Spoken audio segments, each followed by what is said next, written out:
Alright, I really don't have time for an intro because this is rush fucking poker, so let's get into the action right now.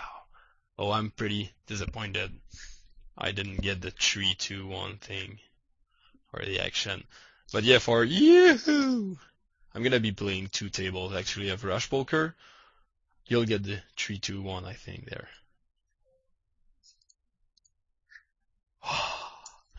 That's some exciting shit. Yeah, so for those of you who don't know what the rush poker is, basically, it is the most awesome thing on earth, I'd say. Uh, it's basically like you can quick fold your in it. Like you'll see it when I'm gonna play, obviously.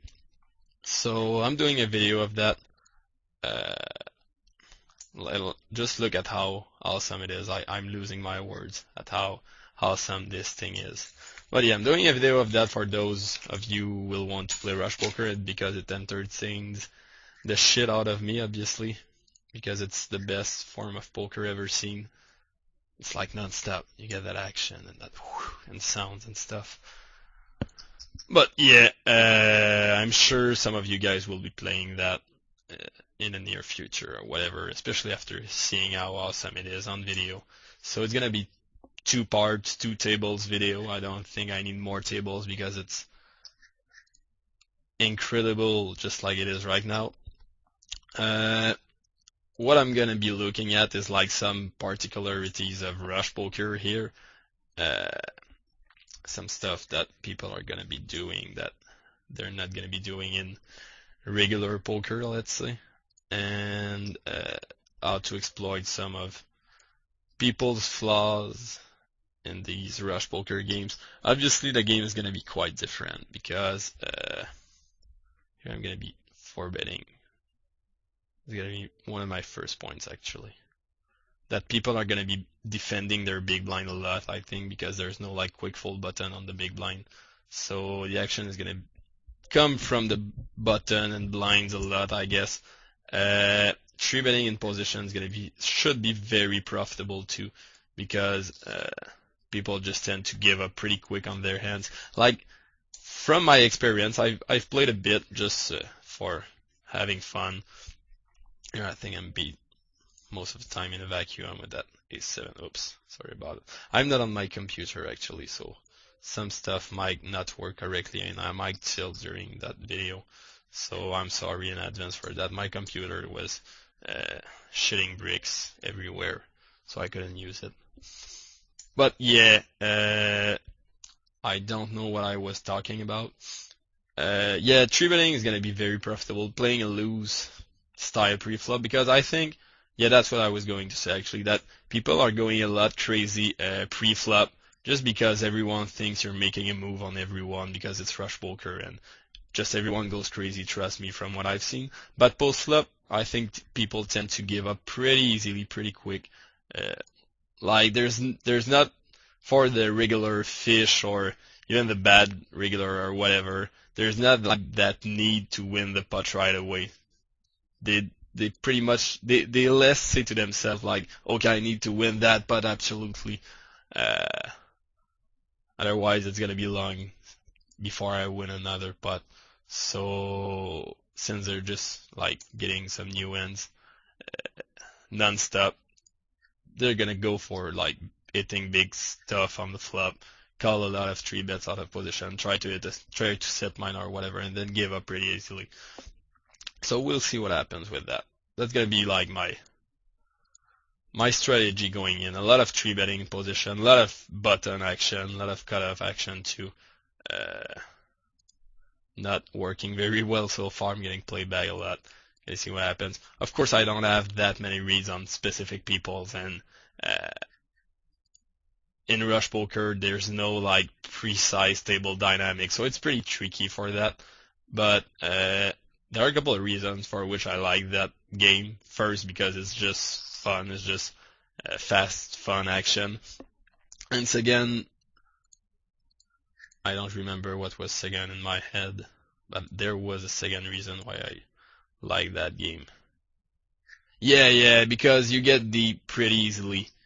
because you kind of always keep the same stack at the same session, because that's two separate sessions of like the same limit, 6 max limit, and you always keep the same stack. So it's pretty common if you like go for a couple of hours session to run your stacks to like 300 and 400 big blinds, and then run in other people who have the same stack.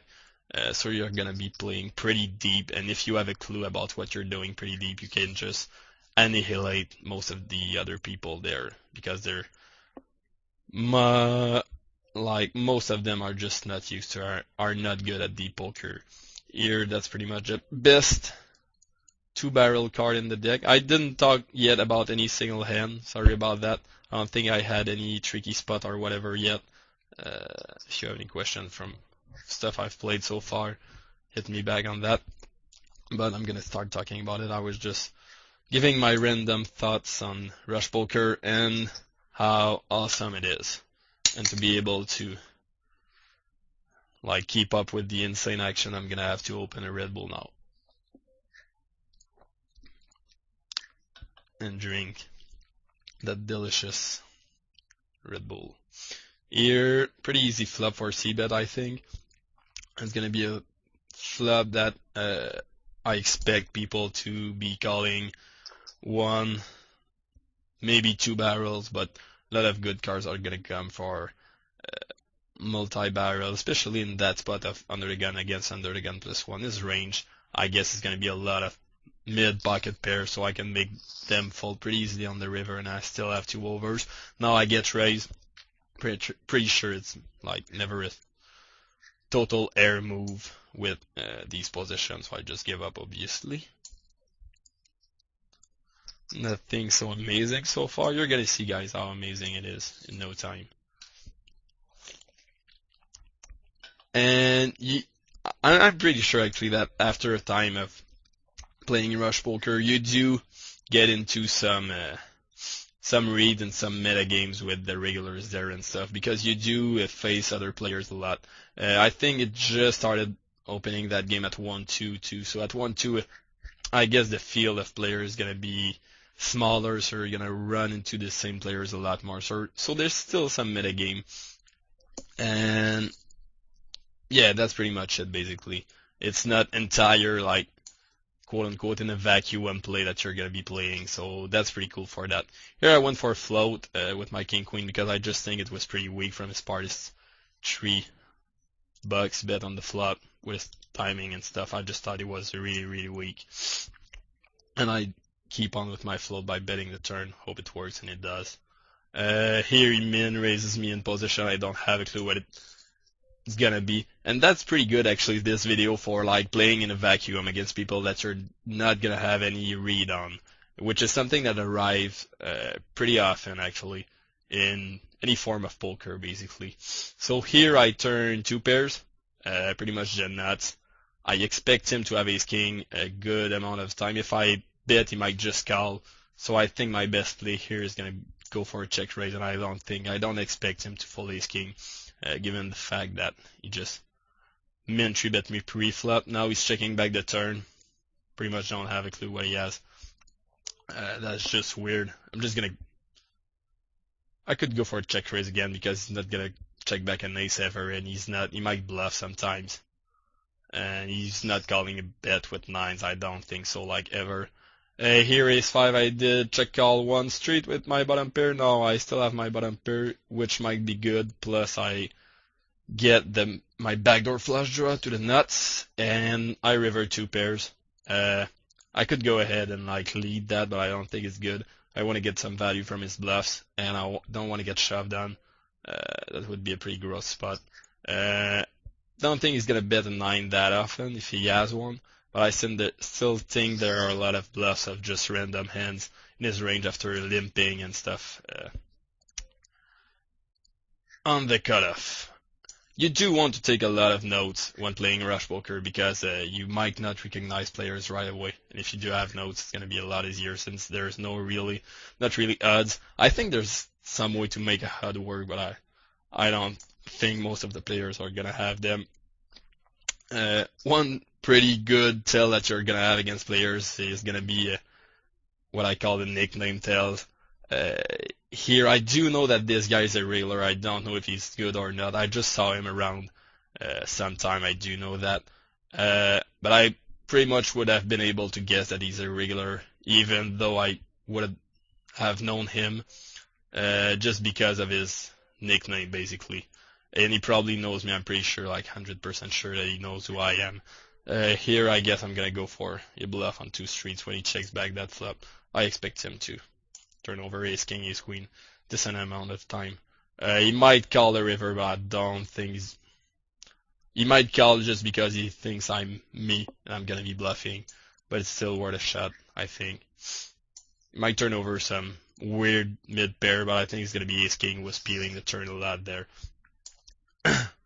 So yeah, nickname tails are gonna be a huge part. If you see someone like just by looking at the guy in his stack and what's his name, I can very often just Mr. Blue Duck with over 100 big blind stack, just well written with I don't know what's the English word, but with big letter, capital letters. Yeah, that's it. He's likely to be a good regular, but Kiwi Migia with 43 bucks and basically a weird name with no reference to anything is more likely to be a dunk, I guess. I do raise this flop bet because I think it's just random, full of shit lead a lot. Now I get the turn that I just basically have to bet against this guy, this kind of player, because it's a scare card, even though my line doesn't make any sense. And now I've put myself in a pretty tricky spot. I do think he has a king very, very often. I don't know if he's gonna fold it. Now I do not have any fold equity at all. That's a spot that even though I might look like I do not have any fold equity at all, I'm gonna shove sometime if I think my opponent's range is a lot of missed draws. But here there are no missed draw at all, so I'm just gonna fold that. That was pretty weird for a line from him, so I'm just gonna take a note that he's very weird. Here, pretty much the nuts against that guy who's a regular and who knows me again, so he's more likely to play me back, I think. So I'm certainly willing to 4-bet my ace king and go to war with it. I flopped up pair, which is once again the nuts. You're gonna see that I have the nuts very often. I'm gonna bet the same amount again, which is pretty standard. Here I get min re-raised, standard call in position to it, some Yahtzee, something from this guy. Once again, pretty weird play on his part. So yeah, I do take a mental note here that IR the donk is willing to cold call the 4-bet in position, so he's not going anywhere with me in the end. Looks like he wants to outplay me. And here I'm actually finding that more difficult than I thought to keep up with all those rush poker tables. It's a lot of actions, even 2 tables. It's like non-stop. But yeah, I did call a min re-raise there. Turn I think I have to call after his flop check because he's gonna have high cards that missed a lot, and I do have a pair, and I expect him to go. I expect the action to go check on the river a lot. If he misses now with the ace there, I'm obviously not calling a bet from a weird guy like that who just is like min 3-bet me pre-flop, a lot of aces in his range. I think it's pretty standard actually to play it the way I did. Here against Daisy and Lily, which I expect to be a regular quite some time actually with that name. But I'm just speculating actually. I think in a vacuum with that kind of hand in that position, best play is going to be to try and show down my ace jack. Not much value into betting the flop, unless it is to like multi-barrel and make him fold some low pairs, which I'm going to do against some players who I might think have like too many low pairs in their blinds defending range and are quite willing to give it up after a couple of barrels post flop, but here without any info, it's just best way to try and show that down, which I do, and win $1 more in the process, which is awesome. And I have a little break here for another good drop of Red Bull. And I'm starting seeing everyone like min tree betting. I don't know if it's common in Rush Poker. I guess that's what I'm about to discover. Makes quite a couple of people who are doing that. I hate that background actually. It's like way too brown. And I hate those cards too, but I'm not gonna change these cards.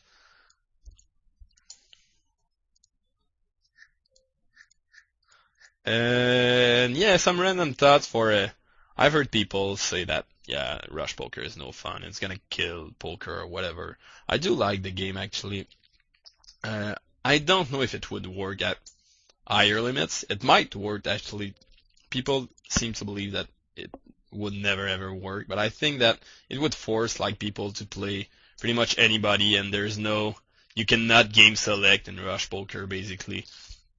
So bad regulars would have to face good regulars if they want to play against the fishes who are gonna run to these Rush Poker games because they're so fast paced and so much action and stuff. So I do think it could work at higher limit games. I would really, really, really be curious to see how it goes down. Here, I'm gonna squeeze that. Bang, on the button and see how, what happens. Yeah, that's what I wanted to say. Pretty tricky flop. I think this is a very, very easy. I'm gonna 3-bet that guy. He's certainly a regular. He must be playing like maximum number of tables 4. He must be playing 4 because I've seen him quite a lot right now. Betting here would be an horrible mistake, I think, against two players. You don't want to bet call because your equity is just even if you're ahead, your equity pretty much sucks against anything that's gonna go broke on that flop, obviously. And you don't want to bet fold because you might be bet folding the best end because of all the draws out there. Now he bets 850 on the turn. I could like raise small for protection, and I don't think he's really gonna ever bluff me by re-raising, so that's what I'm gonna do. I'm gonna raise small. He's gonna call with a pair of tens and stuff like that. He's gonna call with weaker, basically, pretty much always, just because it's so weird of a line from me. And I don't think he's gonna like shove bluff over really often. And I do have to protect my hand against two players there, so I do think that was the right play. And it's pretty tough to go back and talk about it a little more because I do have a new hand right now everywhere. So yeah, if you have questions on hands that I played, I'm gonna do my best to be clear. Yep. Flush draw here, I'm gonna check call since I can represent the ace or a queen or something like that later in the end, so I don't mind check calling. And if the turn goes check, I can lead the river with some credible respect. I could check raise. I'm just gonna vary my play between the two basically. I'm gonna check the turn again, see what happens. Here I flop bottom pair, standard play. You're gonna be playing standard poker a lot in Rush Poker since you don't have any reads basically. Here I don't think I have any choice but to call again. I don't represent anything by check raising, and I don't know if the guy is capable of folding anything anyways. So, and I have way too good a draw, so I'm just gonna call, hope river's a 4. River's a 2 of hearts, which completely breaks me. Here standard check down with the 6, and I win. And I'm probably gonna lose that end. And yeah, 2 pair, which is a pretty weak check back on the river, but I could see some reason for doing that. I dislike his flop bet a bit, but then again, it can be defendable, and he could just be bad, so whatever. I would like to talk about hands that I've played earlier, but I don't remember any of them. I'm just like, it's just you live in the prison actually with Rush Poker. You don't have time to go back to the past and stuff. You have to live the moment, and that's what Rush Poker is all about. So that's what I'm doing here, and I'm 3-betting my ass off, like in position, like I said. He calls and calls again. Flop comes 9-6-2. I think I have more value by multi-barreling here than by checking, but then again, he could be check shoving. some draws here and I want to bet call. I think if the board was rainbow, I would start barreling off to make him fold like his 7s and 8s and his top pair 9s, because I think I'm just going to win the pot every single time I barrel that guy off on that board when he just cold called 2 times. But here, with the possibility of him check raising a draw on the flop, I think it's no longer good for me to go in and start barreling, because I could be check raised off the best end. I think my best play here is going to be to check back the flop. Now, bet pretty small in turn just for protection and try to induce some weird things. I don't think he's going to be strong like ever here. If it check raises, I think it's a weird bluff very, very often, especially since I bet 8 into whatever amount, and it does protect me from random 2 overcards hands. So I'm just making him like turn his hand face up, basically. Like, I don't think he has anything strong ever. I'm just predicting, basically, like I said. Beautiful. Now I'm checking it back because I don't think anything worse is going to call a bet. And he did have... What did he have? The hell was that?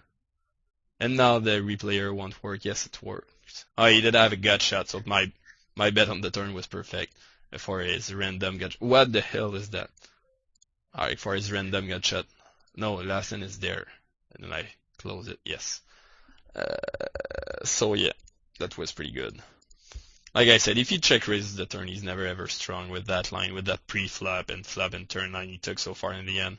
So it's just prediction and some value too, some from weird ends like what he had. And very often by like betting really, really small there, you're gonna see something really weird, like the guy check calling the turn and then the river breaks off and he leads the pot just because he thinks you're full of shit. So he's trying some weird ass bad bluff on you, and you can just snap with your 6 there. So that was good. Here, very good spot to barrel, I think. With all the draws being there on the flop, I don't think he's ever gonna slow play me. So if I'm in deep shit, like if he has a set or whatever, I think I can get off my end pretty easily. Now I'm gonna 2-barrel that because it's a pretty good sticker card for all of his mid pocket pairs. If he calls really, I'm gonna rely on timing a lot when I'm gonna decide to 3-barrel or not. If he does call me, if he calls really, really quick, most of the time it's gonna be a hand like a pair with a heart that wants to either see the river or get showdown. If he takes sometimes and then raises or calls or whatever, it could be like the flush or stronger hands. Well, yeah, basically most of the time the flush. So that's a spot that I'm gonna rely a lot on timing, on deciding to keep on bluffing. Here I could peel off a bet if I was on the button, but here with the button being pretty short and the possibility of him shoving or any other guy like squeezing the old pack, I'm just gonna go with my 4-6 suited. The timing tell I just talked about is actually pretty good, like overall timing tell, that you don't need specific opponent for that one to work. It's just good against pretty much anyone. Here I don't have any note on that guy. He's pretty short, ace-10. My position's not that good. I cannot shove. It's a bit of an overshove, sorry. I'm just gonna skip that one. It was pretty close. Ace-jack, I'm probably either getting it in or calling on the button, try to hit or whatever, or shove his flop bet or whatever, but I think ace-10 off is a bit too weak for that. Ace-10 suit, I'm definitely calling and seeing a flop in position, even with his 30 big blinds. So far so good. Still some standard action. And yeah, once again, it's a lot of in a vacuum play, and it's not bad at all. And rush poker is really good for people like who made like 50 cents, $1 their home limit, or $1, $2 when it's gonna get there. I think it got there actually already, because it's just so easy to pile up a lot of ends without like having to multi-table like a maniac and losing every action or whatever. And since you're gonna encounter other regs too and stuff, still some metagames, still some interesting stuff. I wouldn't recommend it to someone who's like moving up in stakes and try to be better, to get better, of course. But for those people I mentioned, people just want to have fun, that is good. This is good fondue. And now my wheel is going all over the place, and I do happen to be able to pull off a raise in time with my ace king against IR the dunk. The guy who looks like he's not ever gonna fold anything against me. So against that guy, I'm certainly bet calling that because he could be stacking up with worse, or could be calling down a couple of worse hands. Here against Rollins, his avatar is like superb. Seriously. Oh no, that's not. I thought he had like a little Hitler stash, but it's not. It's just something else actually. I don't know what, but yeah, I'm gonna let him win that one because he's funny. He made me laugh. He made me laugh. So we can have that one. Now I have a little break, and while I have those little break, I tend to talk to you about the greatness of rush poker, as you have seen before.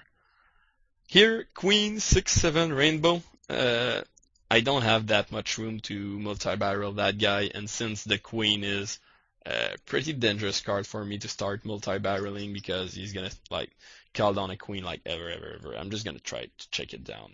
Hope it's good. Against the fish, I expect my ESI to be good quite a lot there because he's calling with some random, a lot of random trash in the big blind for sure. For sure, so my plan didn't change, and now my plan changes. Now I'm trying to stack the fish. I cannot check that back. Do you see why? So I'm just gonna bet and hope he has something. Yay! And I get $5 and I show him the nuts. And then he shows me stupid replayer. Ace Jack. What's Ace Jack? It is a river pair. I sucked out on him. That is still going. The awesomeness of rush poker is still going on. Not much liked 3-betting from my part, actually. I don't really like it in position, out of position. That's a pretty good end. I'm gonna 3-bet that. 10 or 11. Let's make it 10.5. That's gonna solve the problem. Yay! And he calls. Tricky flop. I'm gonna be c-betting that to 12.5 because I'm betting in 0.5 increments for that end. No, I'm gonna raise. I missed one. And he calls. Turn is a 7. Now let's get serious a bit. I think he does build the flop a lot with all of his tens for sure, which he's gonna fold on the turn. A lot of draws, a lot of gut shots, a lot of flush draws, which I don't think he's gonna shove me with on the turn. So I think I can 2-barrel that pretty easily and get a decent amount of full equity. That did not work. That did not go well. I don't expect a random player from 50 cents, $1 to shove a draw on that turn. If I was at higher limits against some very good opponents who are going to be shoving, I think I don't have any time bank actually. But yeah, I'm going to keep that one open. That's pretty interesting spot. Against some very good aggressive opponents who know who I am and who are going to be shoving the turn a lot with their draws here, I think I'm going to be bet calling that turn quite a lot because there are just way too many draws in a range for that line there.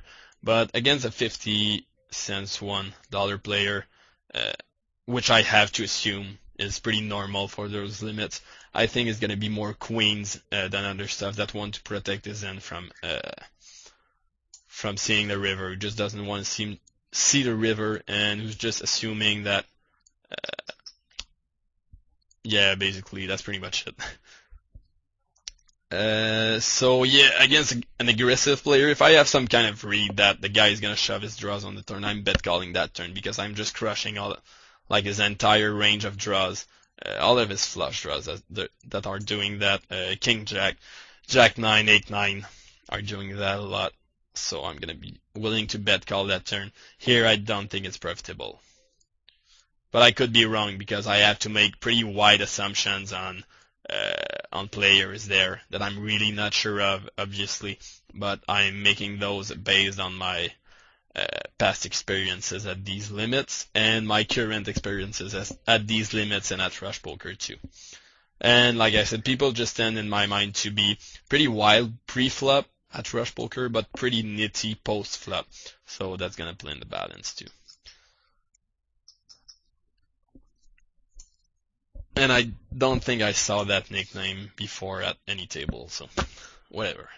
Here, with my eggs out of position, I think I can set mine that profitably against Dr. Lockfest. I don't have any read, but I think it would be pretty weak to just fold that.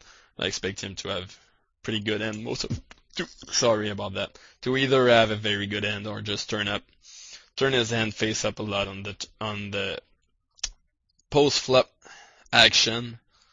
Even though he's in position, I think I can get a pretty decent read of what he's gonna have. Eggs are not gonna be an instant call in these positions against a 3-bet with these stacks against everyone. I'm just gonna fold them against some players who I either don't have a very good read on their tendencies post-flop or are just way too good or too balanced or just, too good at balancing and making your life hard in position 3-bet pots. So I might be just folding that and moving on against some players. But that's going to be at higher limits, let's say from my point of view. But that could be right at your own limits, guy. Like no one is basically forcing you to ever play out of position against the best players at your tables. And that's something really good, and I'm telling you right now. You're not forced to ever play out of position. Like, if you want to try and get better and outplay people and whatever, there's some value to it, obviously. But if you do not want to get into too many dirty spots, I do receive 2 calls. Turns a terrible card to multi-barrel. It gets some straight draws there and gut shots and whatever, so I'm just gonna check that down. And hope that my queen eye is good. Not. But no one is forcing you. That's what I was going to say. No one's forcing you to play out of position ever. There's no crime in like raising and then folding those eggs, unless the guy is just like crushing you and running over you like an absolute maniac. You can just fold and move on. A lot. And that's true in the blinds as well. Here I flop middle pair. Don't have any read on the guy once again, so it's a lot of vacuum play. I think in the vacuum, it's gonna be better to check and see what happens. I sure am willing to check call one because I don't expect the quote-unquote random player to fire off multi-barrels there, and I could spike either a king or a 9 still. So I'm gonna check call one and check fold another one. But still, it's still pretty tough to play in an absolute vacuum. That's what I'm realizing right now, that a lot of my strengths are in game flow and reading players and stuff like that. And like, I assume that I'm way better than the average player at playing in a vacuum, but like pretty much any good reg at like 2-4 and up is going to be able to play in a vacuum, basically. Play good theoretical ends, and it's the rest that's going to separate them from the pack. But I still hope that I get some interesting stuff to talk about in this video, which should happen for sure. At the number of hands I'm getting dealt. Oh, that's more straight. Now, I get lead on that board from a guy that I don't know anything about. I think I'm just gonna fold that, actually. I look a bit weak, but I don't think it is. Because I don't have a clue what he has, and he could be beating me, and I do have only 2 outs if I'm beaten, and he has a lot if he's beating me, so I think it's pretty standard. Here, standard check spot, I think it's a very good end and a very good board to balance your check calling spots with your check folding. There are a lot of players when they check that flop, they're just check folding 100% of the time, and you don't want to be that player. By checking that flop and calling sometimes with hands like that, with like top pair, no kicker, and a backdoor. So I'm not too scared about other cards. That's just perfect spot to balance, in my opinion. You don't want to balance with too strong a hand. Oh my goodness. I do think he's betting a pair of eights and up, and he might bet all of his missed draws here. So I'm gonna check again and hope to get some value from either pair of eights and up or missed draw. And now I'm gonna be raising because I have fucking quads. But yeah, that's a very, very good spot to balance your check calling, check folding range. You don't want to do it with too good a hand, like I said. 30 looks good. I'm just never ever bluffing, but whatever. I just hope he's not a good hand reader. And he is not. It's never ever a bluff from my part, but I did not expect him to be able to fold eights there. I would have made that exact same check raise with 9 stands, which I could have played a lot the same way there. So his call on the river is pretty much terrible, but he doesn't know it, and that's why I'm never bluffing, and yada yada. Pretty easy call in position. I could be re-raising as well. I like my end a bit too much. I prefer playing that ace suited in position, I think.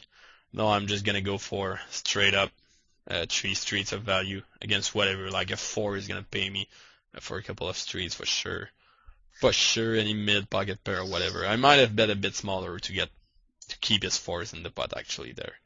Let's see if this guy is one of the guys who is gonna be check folding every time he checks. He is not, but I do expect him to turn over a lot of pair of jacks there on that board. That's a board that most people are gonna see bet with these position, with a guy in position. They're gonna see bet like all of their queens, but check call pretty much all of their jacks. And check call 10s and 9s as well. I don't have a clue if he's going to call multiple barrels. And I don't know if he knows who I am. I think there's a slight chance that he knows who I am. So I think that he's going to check call me down like every single time he knows who I am.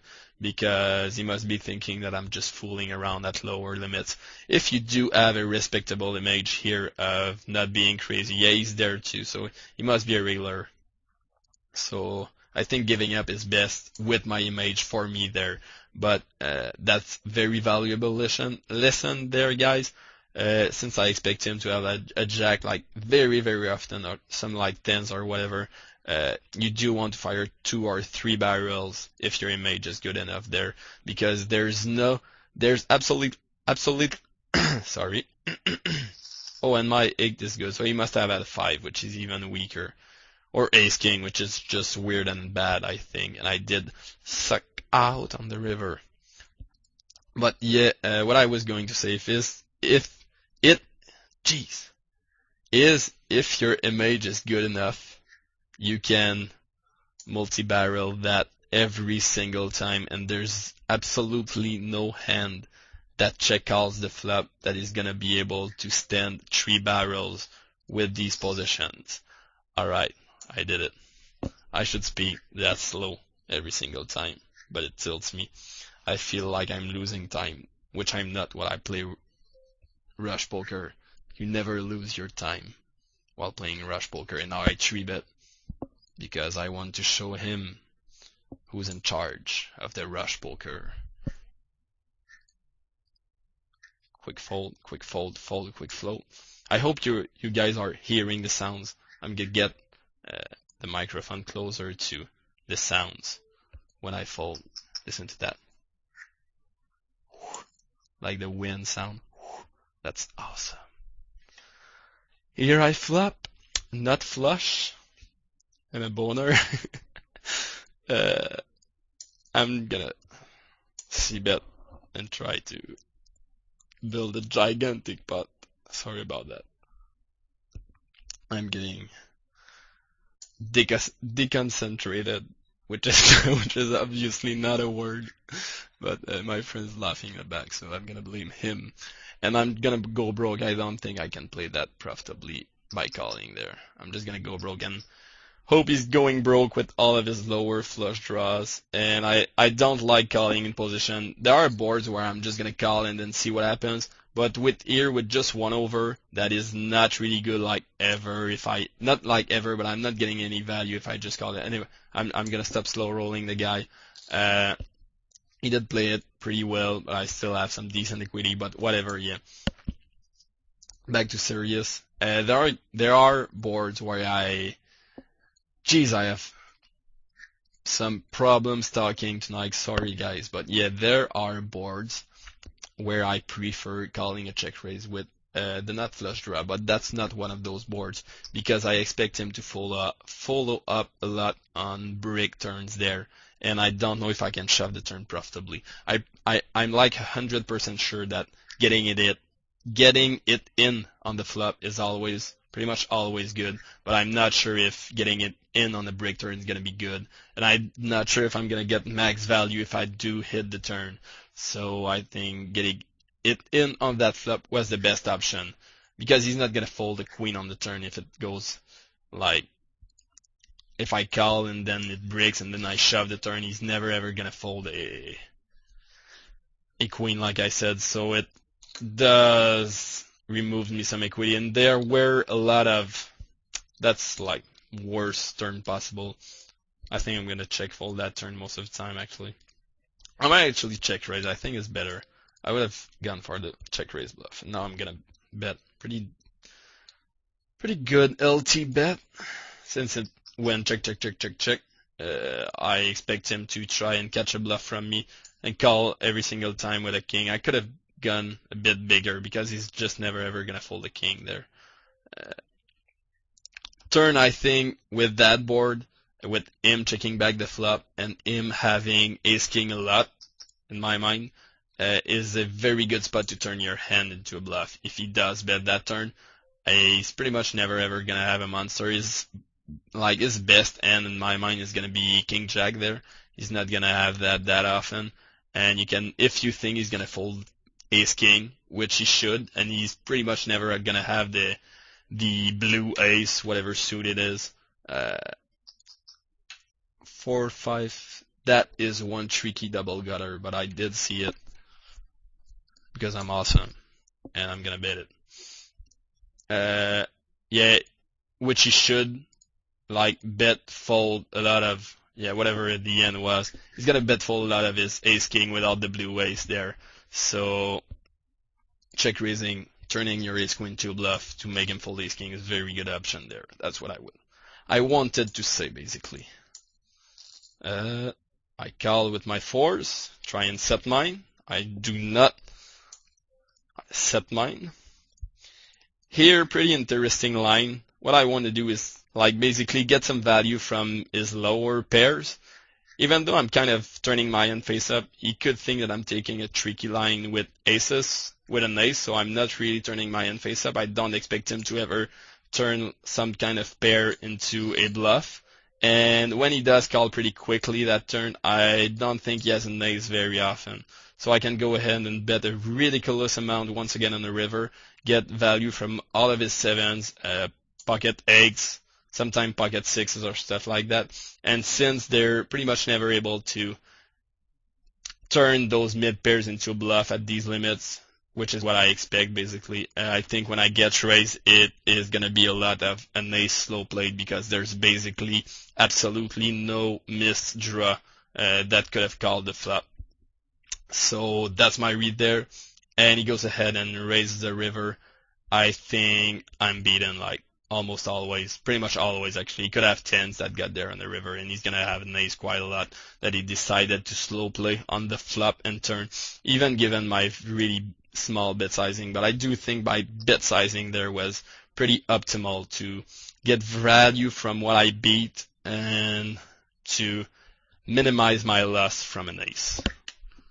I do like a lot to play with my bet sizing when I'm playing it against people who don't have that many moves in their repertoire. I'm going to re-raise pretty small in position just because of his stack and because I don't think it's going to change anything for him. If I raise to 10 or 8, I can pretty much play the same way, I think. Here, I don't have any info on that guy. I'm just gonna assume that he's not very good. Don't think I can make him fold out of his range. I could make him fold like jacks, queens, and tens that I'm not beating, but he's never folding if he has a blue card with that, and he's never ever folding an ace, and I'm beating the rest, so I'm just gonna try to check that down. There's absolutely no value here in betting. Obviously, I'm gonna hope that he had a middle pocket pair under my 10, which he obviously had. He had king queen, which is just absurdly bad to play that way. So I should have taken a note, but I didn't have time. I actually don't even know how you could take notes playing rush poker. Actually, I think there's a new feature on Full Tilt. Yeah, you can take a note from the replayer. So that is how you can take notes in rush poker on opponents, but I'm not gonna do it because I'm not on my computer. But do it at home, guys. It is good to take notes. Okay, now I'm gonna start paying attention to my diction and try to be understandable. I know that this guy is a reg. I've seen him before. I could 4-bet, but I think he's just gonna go crazy because he must be DrGiggy who's fooling around at lower limits. It's a good 4-bet spot for someone standard. I'm not gonna do it there. Here I did limp back. I think I'm getting right odds to set mine there. See what happens on the flop. Maybe go to a nice seafood dinner. But he mashes the putt button and I just fold. I don't even know if I'm up or down, which is one of the beauties. I must be down because I got felted on the left. But one of the beauties of rush poker, you lose the notion of time and money too, and all your inhibitions too. You lose all that, which is awesome. Okay, that was part 1. Tune in for part 2 for more fast-paced rush poker action. That was Martin Fournier-Giguère telling you keep on rush pokering.